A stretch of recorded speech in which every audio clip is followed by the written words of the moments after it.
kita untuk memberikan aspek keadilan dan penghargaan dibandingkan eselon 2 yang kalau struktural dan fungsional disetarakan tuh kira-kira sama, bedanya kan bisa 12 juta sendiri. Itu perlu dikoreksi. Maka Perpres 19 2025 dilahirkan, dikeluarkan atas instruksi Bapak Presiden Prabowo. Ya, rencana kenaikan gaji untuk tahun 2025 telah dikonfirmasi oleh Menteri Koordinator Bidang Perekonomian Erlangga Hartarto. Menurut Erlangga, kenaikan gaji ASN akan disesuaikan dengan kondisi ekonomi yang ada. Pemerintah berfokus pada efektivitas dan efisiensi birokrasi serta adaptasi pola kerja baru dengan memanfaatkan teknologi informasi dan komunikasi untuk meningkatkan produktivitas. Tak hanya itu, dalam kerangka ekonomi makro dan pokok-pokok kebijakan fiskal 2025, pemerintah juga menegaskan komitmennya untuk meningkatkan kualitas belanja pegawai. Hal ini dilakukan dengan menjaga daya beli dan konsumsi aparatur negara melalui berbagai insentif seperti pemberian THR dan gaji, pensiun ke-13, serta penyesuaian gaji ASN. Belanja pegawai pemerintah terus meningkat dari tahun ke tahun mencerminkan komitmen untuk meningkatkan kesejahteraan ASN dan pada tahun anggaran 2024 saja alokasi belanja pegawai mencapai 484,4 triliun rupiah, meningkat 2,1% dari produk domestik bruto, menjadikannya salah satu komponen belanja pemerintah pusat yang tertinggi. Dokumen KEM PPKF juga menyoroti peningkatan signifikan dalam belanja honorarium, lembur, dan tunjangan khusus sejalan dengan upaya reformasi birokrasi yang terus dilakukan oleh pemerintah. Tahun-tahun lalu ini adalah bisa dilihat 325,7 triliun untuk belanja KL telah dibelanjakan dan untuk belanja non-KL-nya 368,5 triliun. Nanti akan saya tunjukkan bahwa di bulan Mei terjadi percepatan belanja barang dan belanja modal dibandingkan bulan-bulan sebelumnya. Nah, kalau mungkin bulan-bulan yang lalu saya sempat menyampaikan ada bulan-bulan di mana yang terjadi adalah percepatan dalam belanja perlindungan sosial atau belanja bansos. Jadi setiap bulan gerak APBN itu amat tergantung kepada jenis belanja dan ada bulan-bulan tertentu di mana belanja bantuan sosialnya memang sudah terlaksana, lalu kemudian ada yang karena ada belanja bantuan sosial yang disalurkan dalam 3 bulanan, ada yang disalurkan dalam bulanan dan seterusnya. Kita lihat sekarang yang belanja KL. Belanja kementerian dan lembaga telah dibelanjakan 325,7 triliun, 28,1% dari pagu APBN. Kalau komponen belanja pegawai, kita bisa lihat dia relatively on track karena ini adalah belanja yang dibayarkan bulanan. Jadi kalau dilihat sebelah kiri atas, antara Januari sampai April telah dibelanjakan 102 triliun, bulan Mei-nya dibelanjakan hampir 22 triliun. Berarti ya memang belanja gaji karena dibayar bulanan, maka tiap bulan dia kira-kira sekitar 20 sampai dengan 22 sampai 23 triliun. Nah, kalau kita lihat dibandingkan tahun lalu, belanja gaji itu meningkat, itu yang titik-titik warna hijau yang di bawah, meningkat kira-kira 5% karena ada kenaikan beberapa tunjangan kinerja di beberapa kementerian, ada kenaikan pembayaran tunjangan pendidik, non-PNS, dan juga pembayaran gaji dan tunjangan PPPK yang tentu tiap tahunnya bergerak. Untuk belanja bantuan sosial yang sebelah kanan, bisa dilihat bahwa sejumlah belanja belum terrealisir karena memang belanjanya ada yang sifatnya itu 3 bulanan.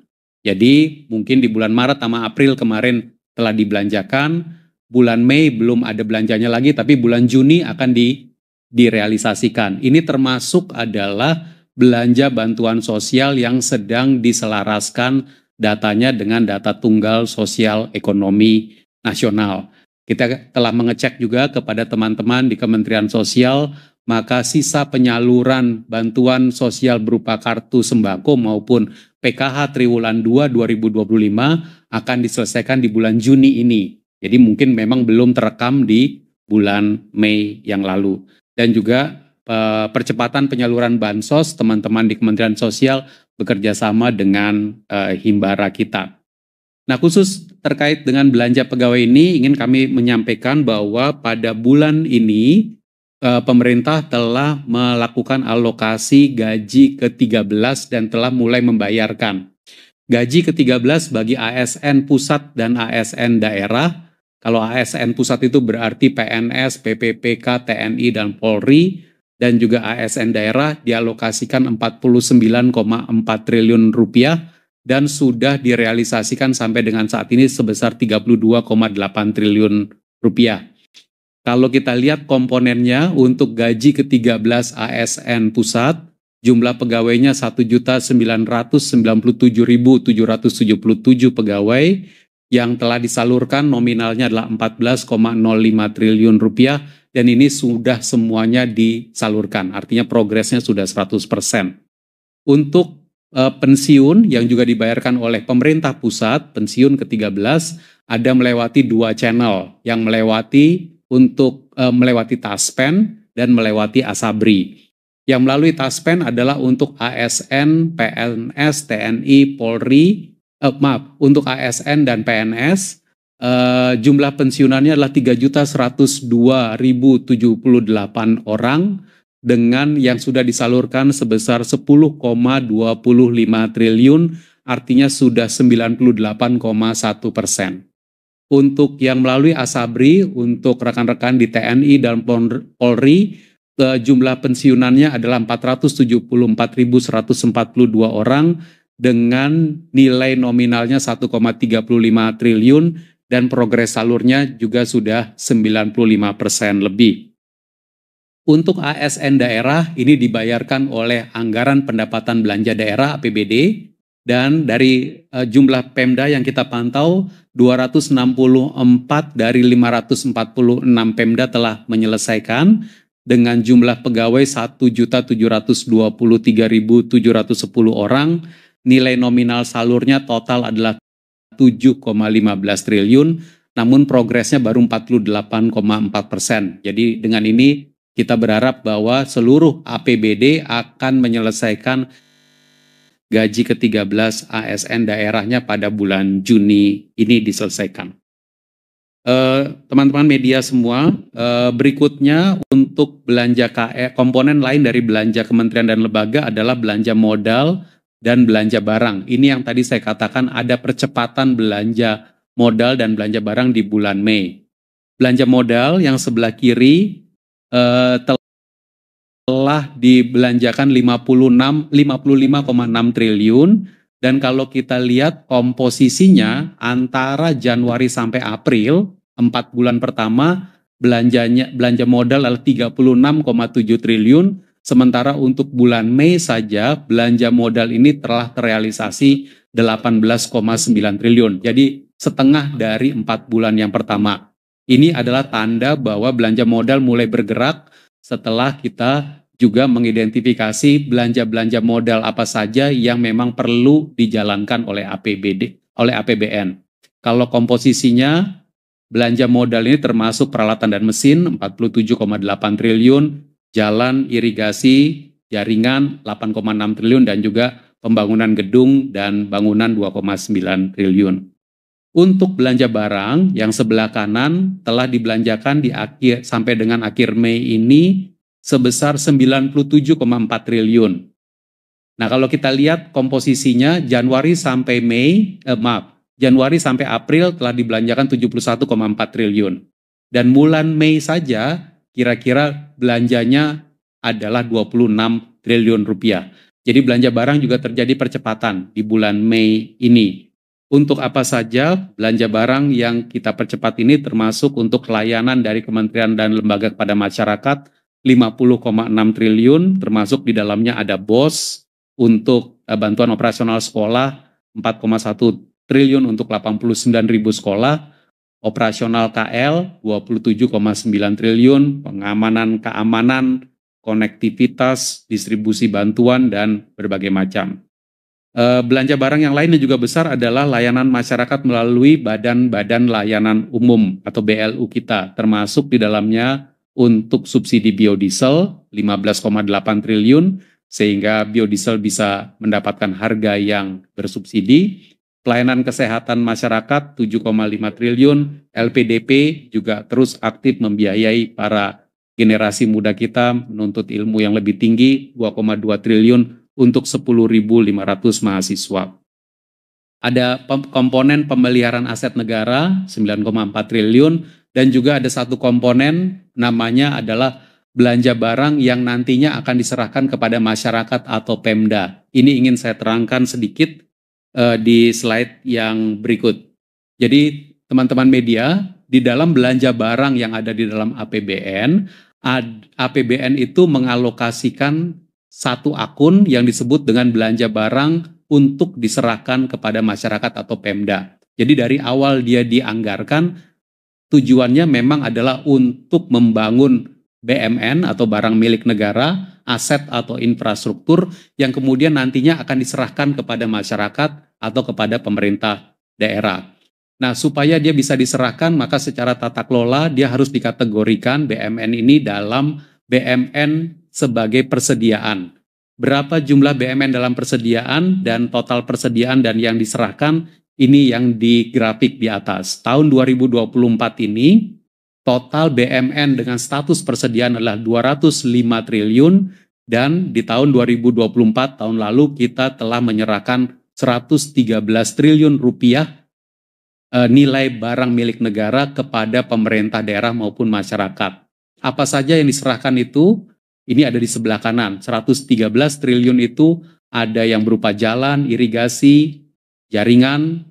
Kalau teman-teman media ingat, beberapa tahun lalu kita memiliki Inpres jalan daerah, karena Inpres jalan daerah itu adalah membangun jalan daerah, jalan provinsi, jalan kabupaten, jalan kota, maka ketika dia selesai, maka diserahkan kepada Pemda untuk terus digunakan dan dirawat.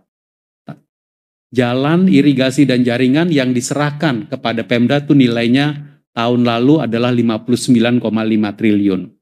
Tanah dan bangunan 19,3 triliun dan berbagai macam kategori barang milik BMN yang diserahkan kepada masyarakat dan Pemda ada di sebelah kanan. Totalnya adalah 113 triliun di tahun 2024. Nah, tahun 2025 ini nanti akan ada dan kami akan mulai menyampaikan juga kepada media di waktu-waktu yang akan datang secara reguler.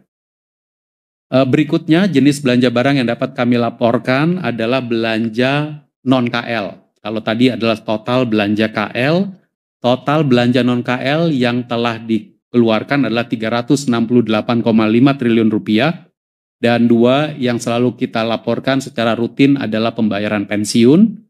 Saat ini sudah dibayarkan 82,7 triliun rupiah ini dan kemudian juga pembayaran subsidi. Tadi pensiun juga termasuk yang pensiun ke-13.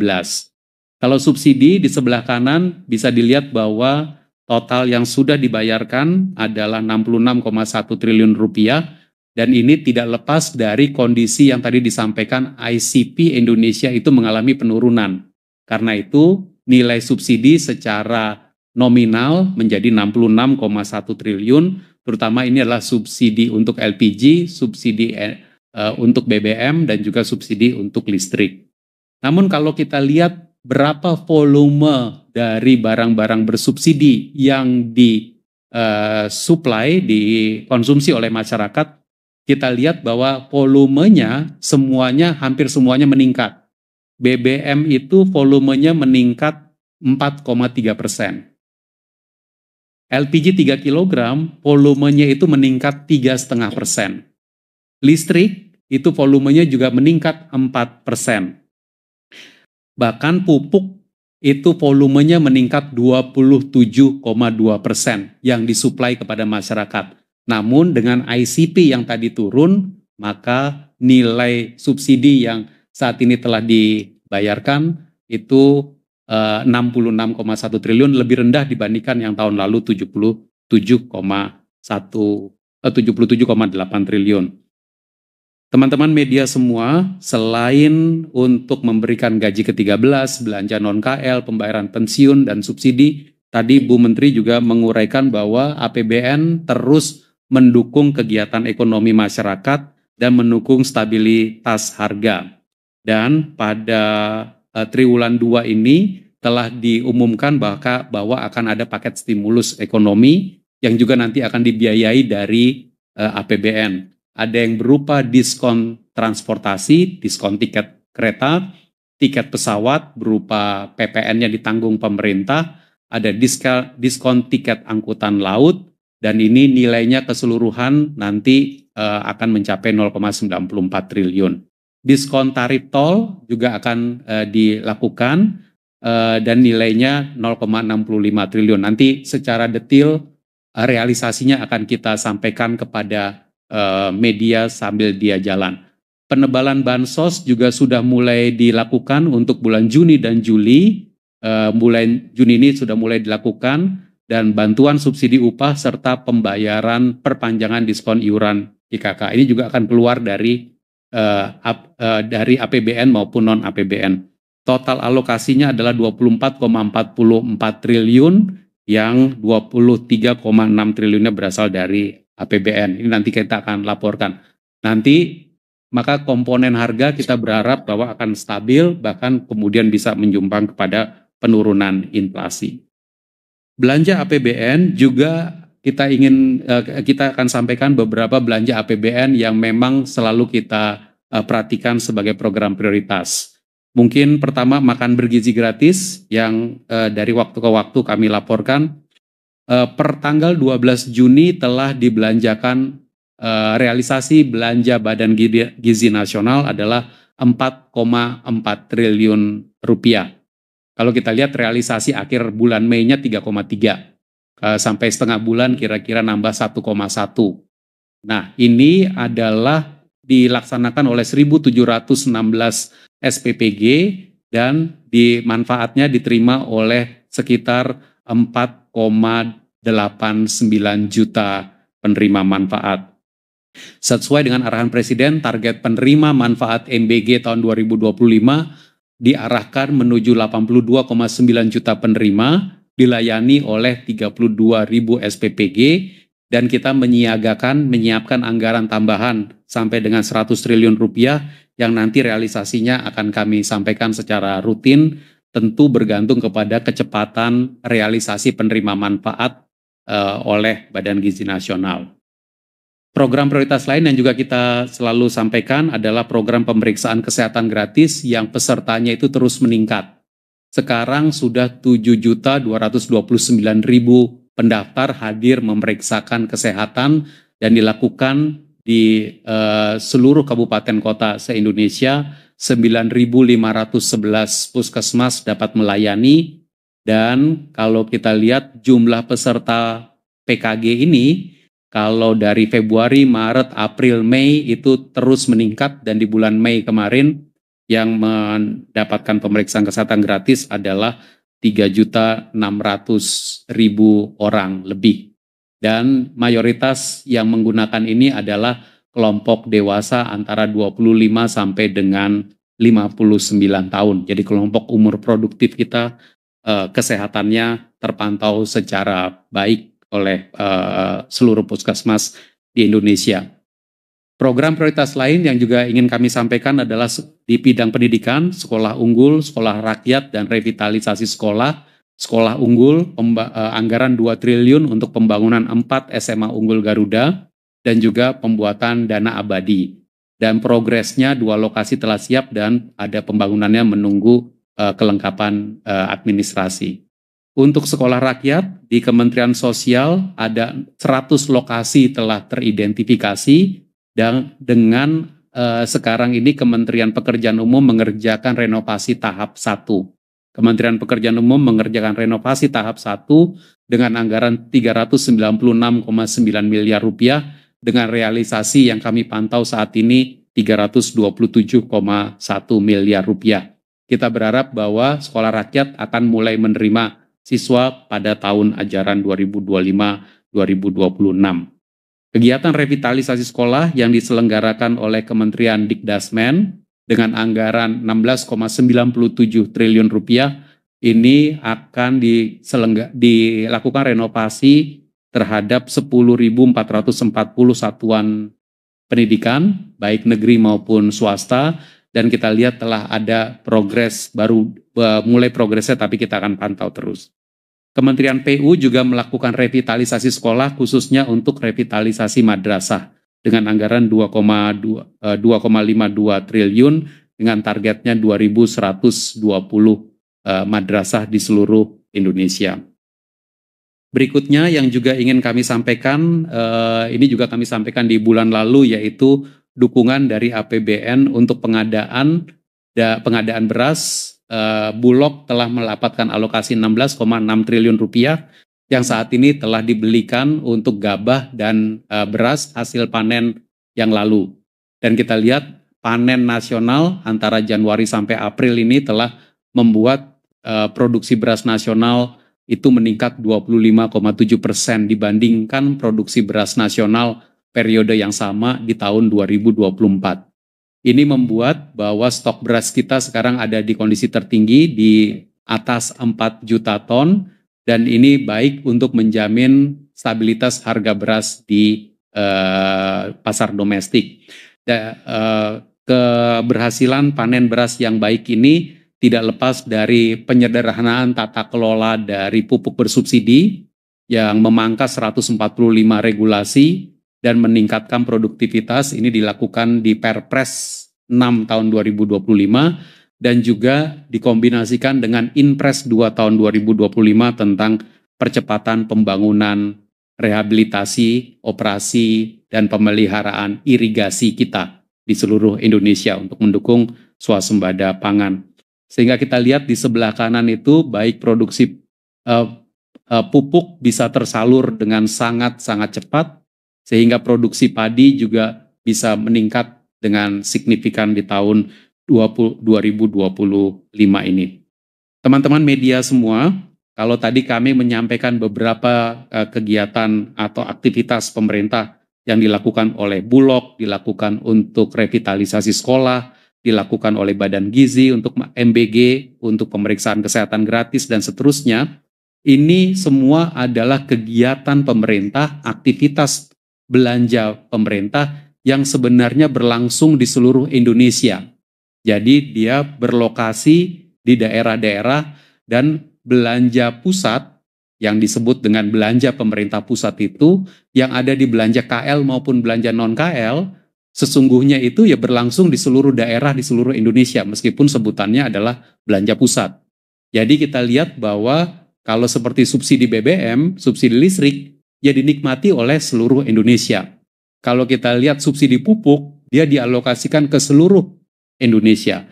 Karena itu, kalau belanja kementerian dan belanja non-KL ini kita jumlahkan, sebenarnya kita bisa mengidentifikasi berapa nilai dari belanja di setiap daerah, atau di slide ini kita keluarkan berapa belanja per kapita dari APBN itu di setiap region.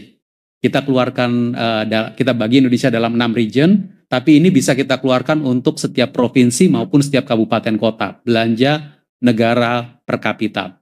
Kita lihat sekarang kalau dibagi dalam 6 region, Jawa, Sumatera, Kalimantan, Sulawesi, Nusa Tenggara, dan juga Maluku, Papua, kita bisa lihat bahwa belanja per kapita yang tertinggi di Indonesia ada di Maluku dan Papua, yang memang belanjanya tinggi dan jumlah penduduknya relatif jarang.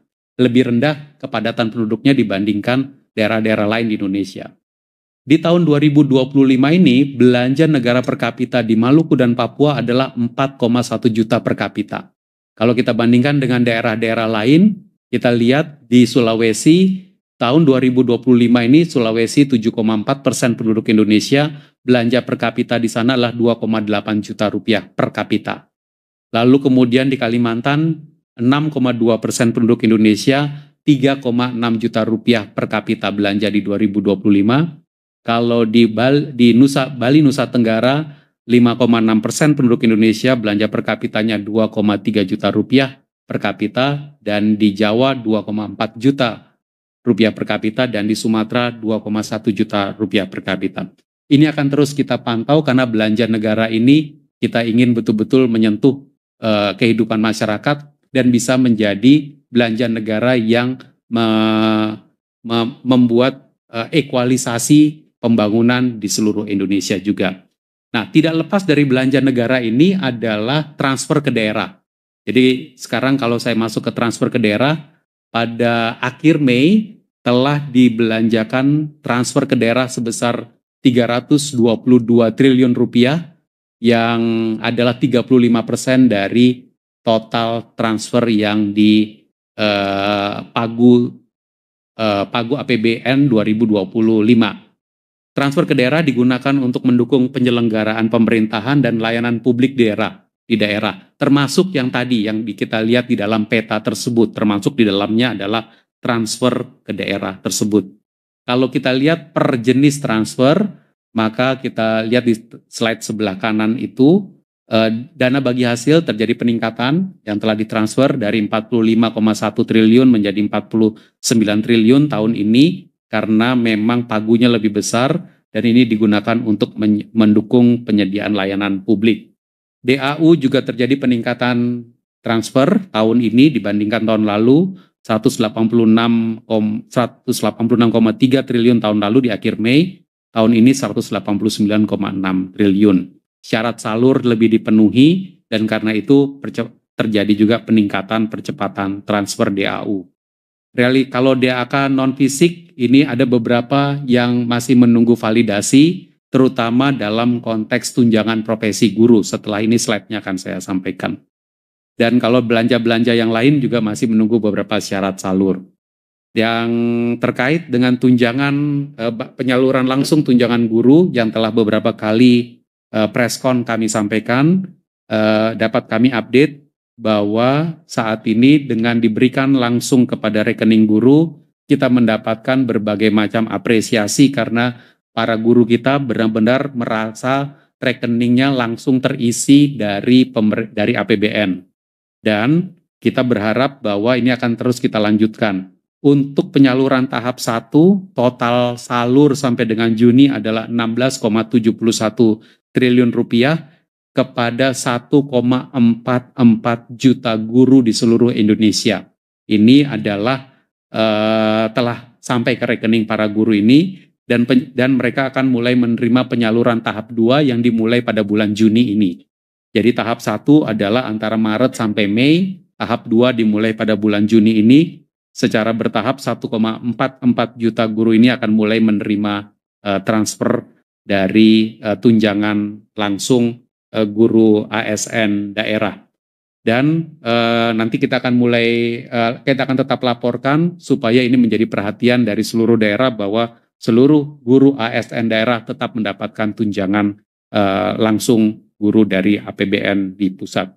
Saya rasa demikian beberapa highlight dari belanja negara dan berikutnya kami kembalikan ke Bu Menteri. Terima kasih Bu Menteri. Terima kasih Pak Sua. Tadi sudah sangat detail ya mengenai belanja negara baik yang pusat, bendara umum maupun transfer dan beberapa terutama yang mendukung program-program prioritas nasional. Nah sekarang tentu masih ada banyak PR yang harus kita selesaikan di sisi belanja ini. Di sisi pendapatan negara, Pak Anggito akan menjelaskan cukup detail komposisi dan perkembangan pendapatan negara. Silakan Pak Anggito. Terima kasih Bu Menteri Keuangan, rekan-rekan media yang saya hormati dan saya banggakan, Pak Wamen, para eselon 1. Baik teman-teman semuanya, kita seperti biasa akan menyampaikan pendapatan negara yang terdiri dari penerimaan pajak, bea cukai, dan penerimaan negara bukan pajak. Seperti biasa juga kami selalu menyajikan penerimaan pajak dari sisi bruto dan neto, ya. Jadi bruto itu menggambarkan kondisi perekonomian. Kemudian neto itu adalah bruto dikurangi restitusi yang merupakan kewajiban pada waktu jatuh tempo. Jadi neto memang tidak bisa dijadikan pedoman mengenai kondisi ekonomi saat ini. Nah yang bruto coba dilihat di atas bahwa bulan Mei positif terhadap Mei 2024. Jadi seperti yang sudah kami sampaikan beberapa kali, Januari Februari ada koreksi dari beberapa kebijakan kemudian mengalami normalisasi di bulan Maret, April, dan sedikit mengalami perlambatan di bulan Mei, namun secara bruto dia masih positif. Memang di netonya ada negatif karena ada kewajiban restitusi yang jatuh tempo. Lanjut. Berikutnya ini untuk bruto, seperti biasa juga kami menyampaikan time series 2022, 2023, 2024, karena kalau kita lihat penerimaan pajak itu siklusnya mirip ya. Jadi Maret, April itu mengalami puncak, kemudian Mei sedikit menurun. Jadi ini adalah siklus yang saya ingin gambarkan. Kalau Anda lihat perbandingan Maret rata-ratanya 186, kemudian 2022 186, 2023 201 karena waktu itu harga-harga komoditi meningkat. Kemudian 2024 189, kemudian 2025 199. Jadi secara siklus mirip dan secara kecenderungan bruto itu tumbuh kurang lebih 5,2%. Nah, secara Mei to Mei juga masih tumbuh. Ada beberapa kejadian yang bisa kami jelaskan mengenai peningkatan angsuran dari PPh Badan, misalnya di bulan Mei ini sudah lewat dari masa PPh tahunan, tadi angsurannya juga masih meningkat. Juga ada peningkatan PPh 26 yang seharusnya tahun lalu dibayar bulan Mei, tapi sekarang April, untuk tahun ini dibayar di bulan Mei, sehingga ada peningkatan dari sisi pembayaran angsuran PPh Badan. Nah, kalau kita lihat sektor-sektor yang tumbuh, perbankan, listrik, pertambangan, industri minyak kelapa sawit, dan pengolahan tembakau. Nah, jadi inilah kurang lebih gambaran yang selalu kami sampaikan secara konsisten supaya teman-teman media mulai paham ya cara kami menyampaikan baik itu pendekatan bruto maupun neto. Lanjut. Nah, ini juga selalu kami sampaikan PPh 21 ini yang menunjukkan denyut dari perekonomian kita, meskipun saya selalu menyampaikan mohon lebih hati-hati untuk menyampaikan analisisnya karena di Januari Februari kita normalisasikan ya karena ada kebijakan TER yang kita lakukan. Nah, bulan Mei ini juga ada sedikit koreksi dari pergeseran pembayaran bonus di sektor keuangan khususnya yang akan dibayarkan di bulan berikutnya. Jadi sekali lagi ada beberapa alasan untuk menjelaskan kenapa kejadiannya seperti sekarang ini itu bukan kondisi fundamental tetapi karena ada pergeseran pembayaran yang belum terjadi, yang tahun lalu terjadi di bulan Mei tapi sekarang akan digeser di bulan Juni. Nah, ini kemudian yang kedua, kalau kita lihat dari sisi normalisasi dengan TER, maka akumulasi Januari Mei PPh 21 masih tumbuh 1,1%. Kemudian kita masuk di PPN, ini juga menunjukkan kondisi perekonomian. Ini juga ada beberapa hal yang perlu saya sampaikan.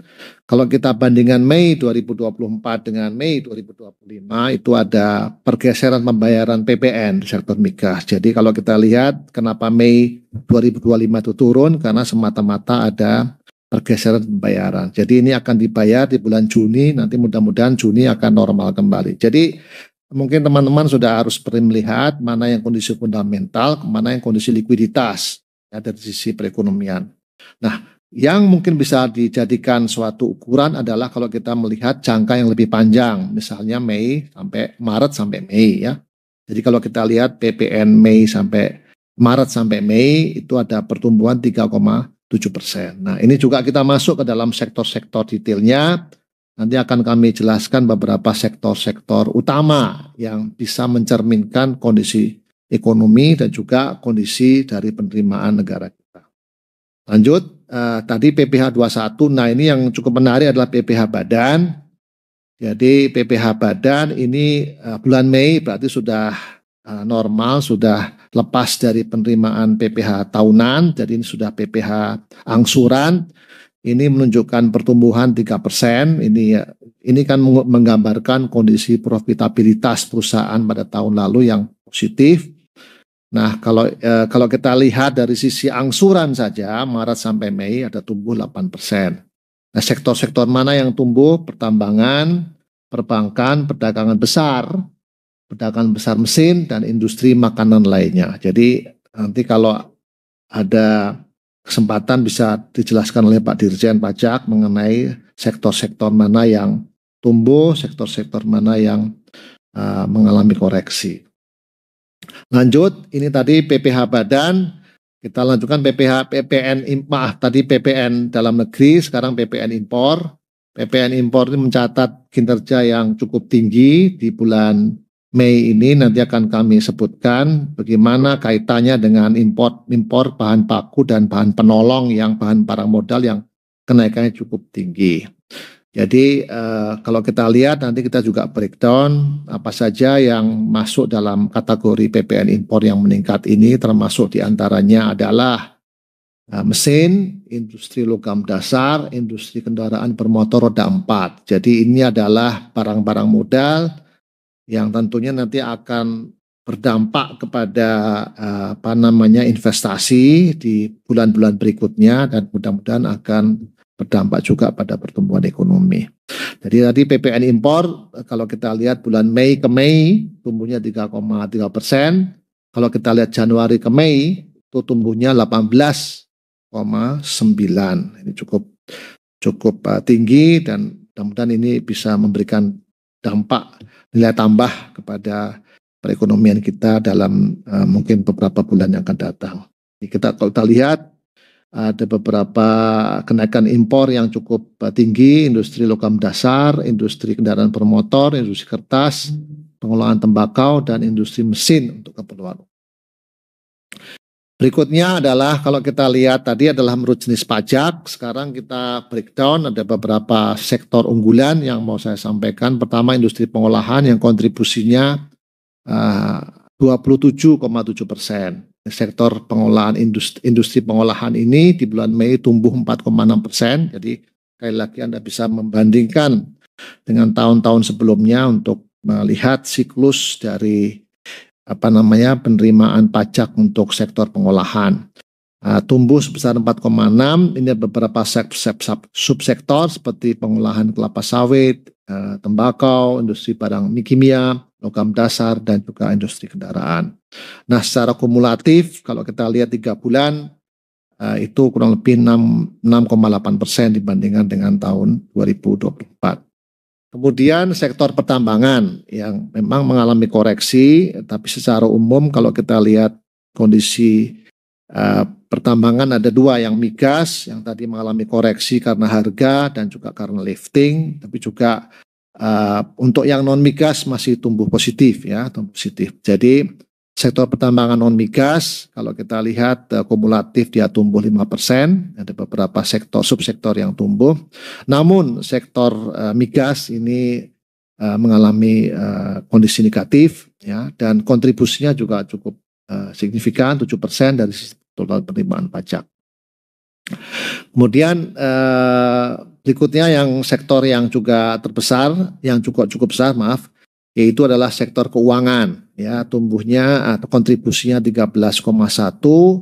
Ini mengalami peningkatan yang cukup tinggi. Yang saya sampaikan tadi, bulan yang lalu dia belum mengalami pergeseran waktu pembayaran dividen, dan bulan Mei ini dibayar. Jadi ada konsekuensi perpajakan yang terjadi karena pembayaran dividen luar negeri.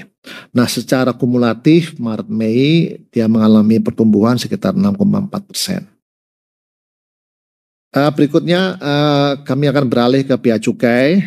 Ini ada 3 jenis penerimaan bea cukai: bea masuk, bea keluar, dan cukai. Nah, kalau kita lihat trennya juga positif.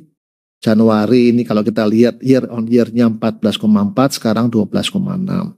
Ada beberapa hal, bea masuk ini ada pengaruh dari kebijakan ketahanan pangan kita dalam rangka upaya swasembada, tapi juga karena faktor tarif ya, yang kita harus menyesuaikan dengan free trade agreement. Kemudian bea keluar ini penerimaan cukup signifikan 13,0 triliun karena harga dan juga karena kebijakan ekspor. Dan cukai ini ada kenaikan 2 karena organik dia meningkat, tapi juga karena ada kebijakan penundaan pelunasan yang terjadi di tahun 2024, sehingga kalau kita lihat di 2025 dibandingkan tahun lalu dia meningkat cukup tajam. Mungkin satu-satu, jadi secara cepat saja kami akan sampaikan next, itu adalah kalau kita lihat bulanan, jadi Anda bisa membandingkan 2024 dengan 2025. Anda lihat bulan Mei 13,4, bulan 2024 13,4, bulan Mei 2025 22,9.